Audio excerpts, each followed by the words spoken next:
नमस्कार मित्रांनो, मी गणेश मानकर इन्फिनिटी स्पर्धा परीक्षा अकॅडमीच्या या नवीन व्हिडिओमध्ये तुम्हा सर्वांचे स्वागत आहे. समाज कल्याण भरती 2025 तर याचे हॉल तिकीट आलेले आहेत आणि परीक्षा पद्धतीत त्यांनी बदल करून टाकलेला आहे. जो आधी त्यांनी सांगितलेला नव्हता, आता त्यांनी बदल केलेला आहे. 2 ते 3 वेळा त्यांनी बदल करून टाकला. एक जेव्हा त्यांनी परीक्षेची तारीख जाहीर केला तेव्हा एक बदल केला आणि आता हॉल तिकीट दिलं तेव्हा बदल केला. सध्या टीसीएसच्या परीक्षा काहींना सोप्या वाटत होत्या आणि त्यांना वाटायचं की काही मुलं सगळेचे सगळे प्रश्न सॉल्व्ह करतात, म्हणून त्यांनी आता नेगेटिव्ह मार्किंग सिस्टीम बाबत देखील सांगितलेलं आहे. त्या सर्व गोष्टी आपण ज्या आहेत तर त्या पाहणार आहोत. बघा, उमेदवारांनी त्यांचा रजिस्ट्रेशन नंबर आणि पासवर्ड टाकून लॉग इन करून तुमचं हॉल तिकीट जे आहे तर ते डाउनलोड करून घ्यायचंय. याच्यामध्ये लक्षात घ्या, ग्रुप टायमिंग त्यांनी सांगितलेलं आहे, हे एक महत्त्वाचे आहे. तुम्हाला असं पूर्ण सरसकट वेळ नाही भेटणार, ग्रुप नुसार तुम्हाला वेळ भेटणार आहे. ग्रुप ए मध्ये 6 प्रश्न लक्षात घ्या, 6 प्रश्न हे असतील मराठीवर.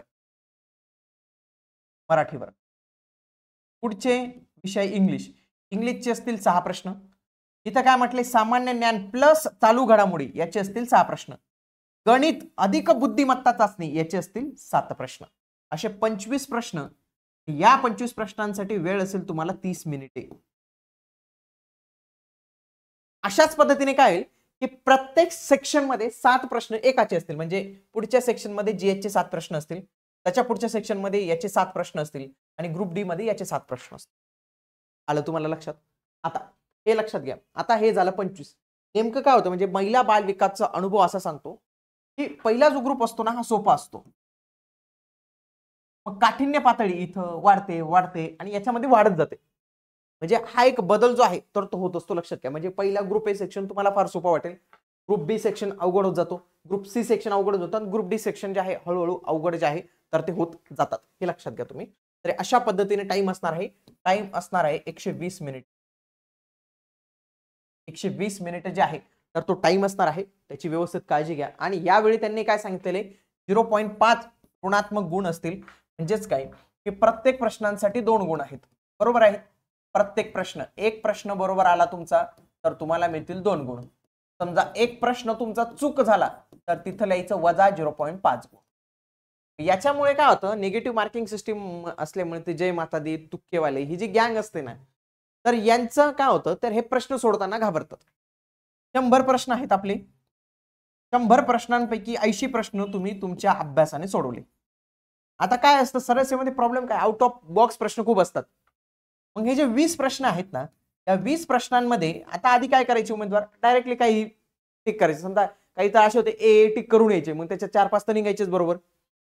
मग आता ह्यांनी काय केलेले की समजा तुम्ही हे 20 प्रश्न आहेत, या 20 प्रश्नांना हात लावताना तुम्ही घाबरणार का? घाबरणार या तुमचे 80 पैकी समजा 51 प्रश्न बरोबर आले किंवा 60 प्रश्न बरोबर आले तुमचे याच्यातले, मग इथं जर तुम्ही जास्त प्रश्न सॉल्व्ह केले आणि जास्त चुकले तर इथले तुमचे गुण वजा होतील.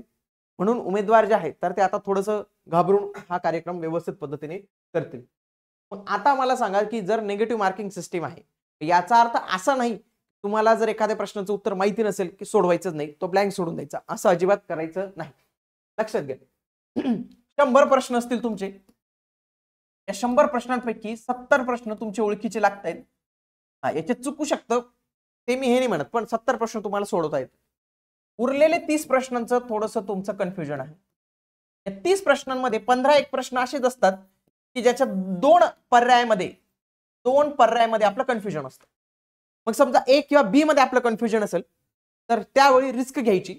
ए बी पैकी तुम्हाला जो वाटेल, जो मोस्ट इम्पॉर्टंट वाटेल त्याच्यावर तुम्ही टिक करायची. ते प्रश्न तुम्ही नक्की सोडवायचे. उरलेले 15 प्रश्न एकदम आउट ऑफ बॉक्स आहेत, म्हणजे ज्यांचं दूरपर्यंत आपलं उत्तर येऊ शकत नाही. अशा वेळी मात्र रिस्क घेताना घाबरायची. ही रिस्क कुठं घाबरायची, जनरली ज्यावेळी वर्ष विचारलेलं असतं, तारीख विचारलेली असते त्यावेळी थोडं घाबरायचं. म्हणजे विचारले एखादी संस्था कधी स्थापन झाली, मग 1921, 1931, 1941, 1951. आता याच्यामध्ये जर तुम्हाला उत्तर माहित नसेल तर लॉजिक लावण्याचा संबंध येत नाही, तर असे प्रश्न तुम्हाला स्किप जे आहे तर ते करून द्यावे लागतील. परंतु जे प्रश्न वाक्याच्या स्वरूपात असतील ते मात्र नक्की सोडवण्याचा प्रयत्न करायचा. त्याच्यामध्ये थोडंसं लॉजिक लावून सोडवण्याचा प्रयत्न करायचा. त्याच्यामध्ये तुम्ही रिस्क घेऊ शकता.